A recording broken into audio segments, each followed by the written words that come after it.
Hi, my name is Daniel Foley Carter, and in this video, I'm going to explain what's actually going to follow in the subsequent video. So this is only a very short video because this is basically the main interface for when you come into Pages.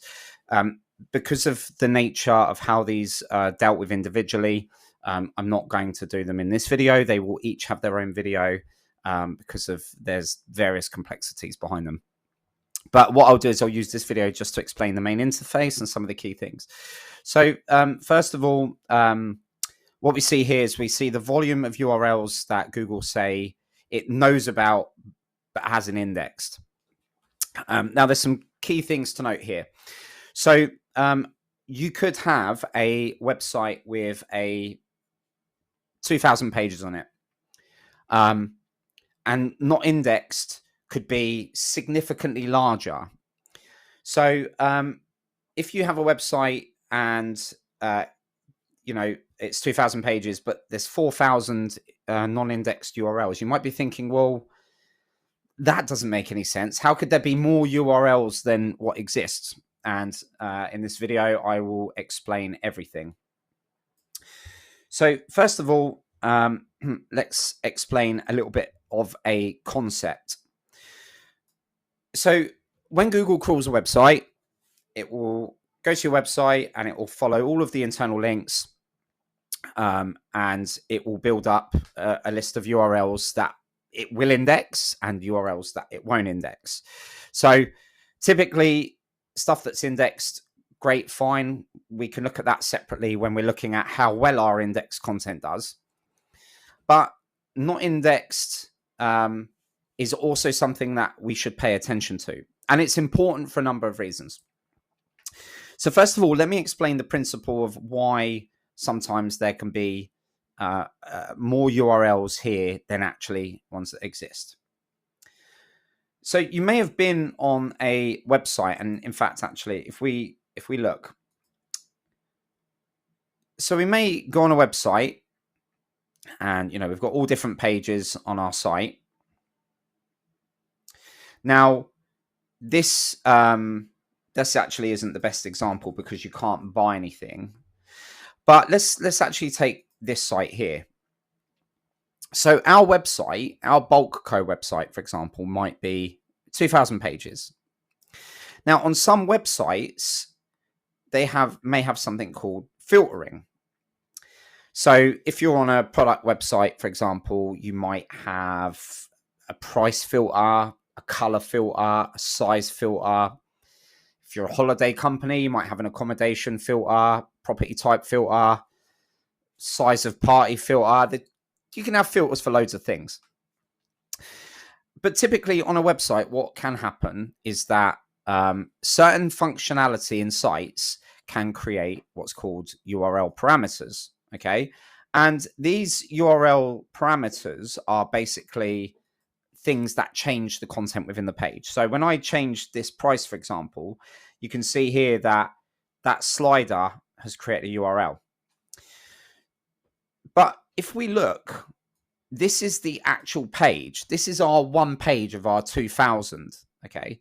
But this minimum price can create loads of variants. And if you look here, because I've got 34 different prices available, I can create technically 34 URLs. So if we were to crawl our website, our crawler might say, well, we crawled, but we found 2,000 URLs. So the way that your site is built will sometimes dictate what Google can find. So sometimes Google might find links internally or from other websites that link to filtered products. So what that can do is that can take our, so I'm going to bring the size down here just to sort of prove a point. Okay, so let's say our website is, I don't know, 1, 2, 3, 4, 5 pages. We'll do 10, 6, 7, 8, 9, 10. Okay. So there's we're going to have Google come along. Okay, and Google's going to come along, crawl our website. So Googlebot comes in, sees that, links between all of these pages, and it's crawling. Now, what can also happen is one of our pages, let's say an e-commerce product page, may have loads of variables. So we may have our URL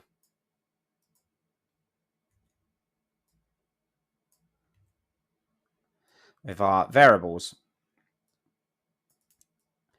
So fundamentally, what these variables can do is they can create a variant of an original page. So, for example, this page hasn't actually changed. All that's changed is that the filter has removed some of the products that don't fit the criteria of that filter. But Google will treat these as independent if you don't have something called canonical tags. So what can happen is that some people, some websites, if you looked at the source,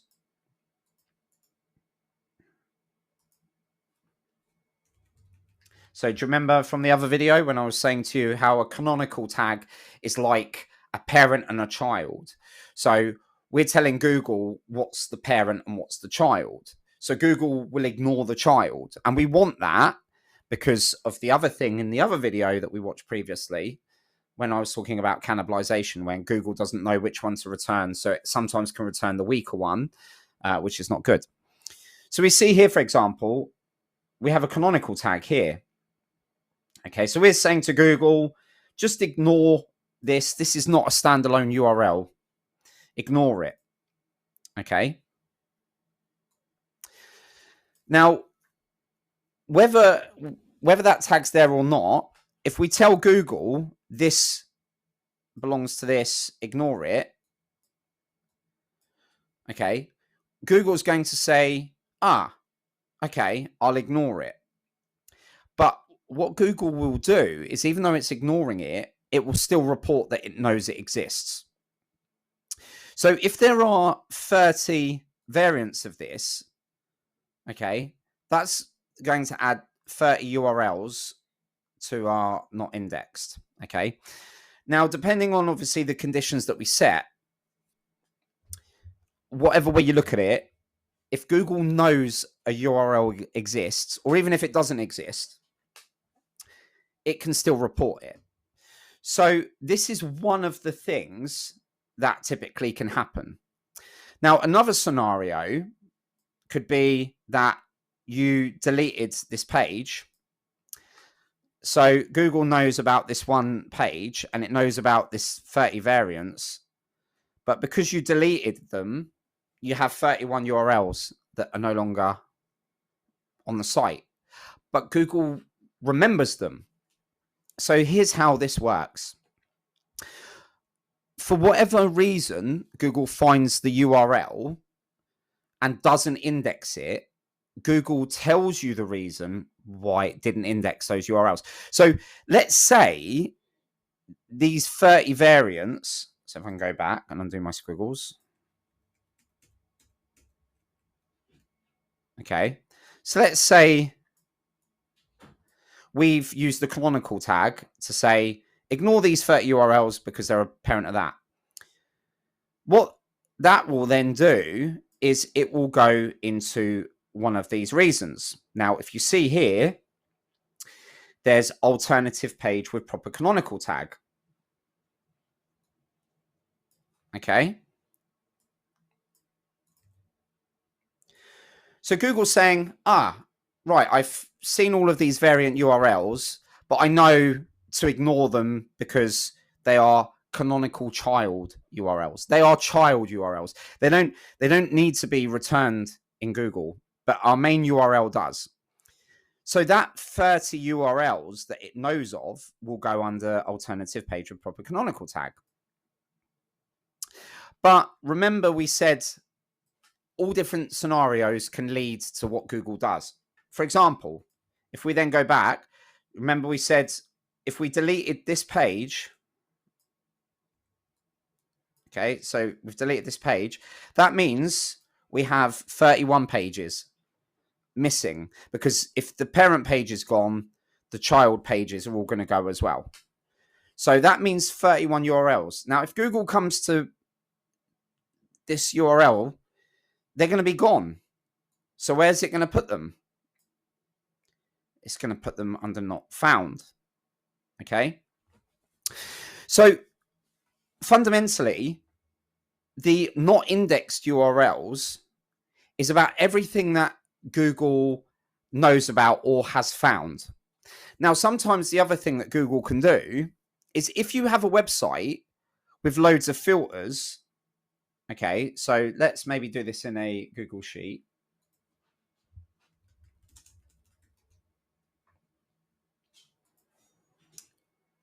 And this is like notorious on Shopify and sites with filtering. Sites that have any form of filters are more likely to have a large account. So if we take our URL, okay, let's take away our filter. Let's say we have filters for brand and, I don't know, milliliters, because it's beer, okay? So we might have, under brand, we might have, I don't know, Peroni, Amstel, Madri. And then under milliliters, we might have 330, 660, okay? So what happens is that if we apply our filters, our URL could change in so many different ways. So it could have brand equals Peroni. It could have brand equals Peroni and milliliters equals 330. Or we could have brand equals Peroni and milliliters equals 330 and 660. Okay, because if we're on our filter and we're like, well, I like drinking Peroni, so you tick that, and I want all of the Peronis in 330 and 60 mil. So you apply those variables, those three variables. So our one URL all of a sudden can end up being thousands of URLs, because you imagine if you've got hundreds of filters, or even if you've got like 100 filters, you know, all of the combinations add up to tens of thousands of URLs. So your 2,000 page site could end up with 50,000 non-indexed URLs, because you've got to remember, once Google discovers this stuff, and it is very good at crawling things and finding things.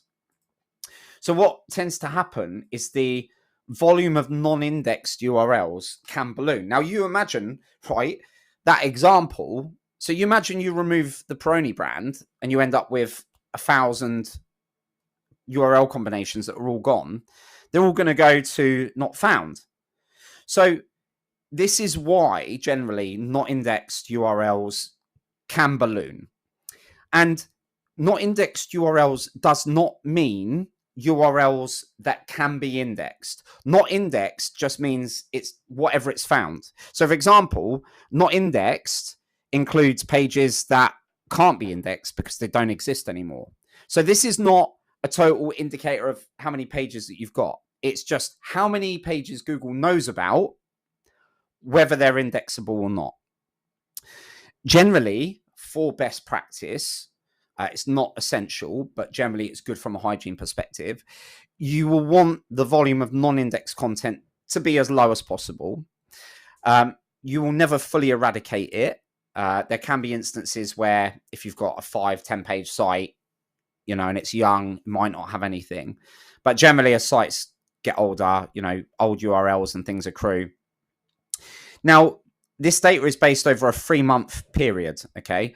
So you might have deleted a page and it might take 2 to 3 months before it's no longer part of not found. But Google does have index memory. So, you know, these problems, you might fix them, but they don't go away altogether.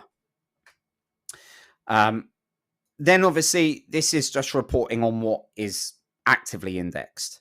So one of the things that you should always consider is crawl your website, use something like Screaming Frog, Sitebulb, Ahrefs and so forth. Screaming Frog is probably the best because it's a desktop application. You can get it to catch everything. Crawl your site, see how many active HTTP 200 pages there are. In fact, I tell you what, let's do this very quickly. I can't imagine it will take very long for Bulkco. So we're going to use Screaming Frog. It's not overly a big site.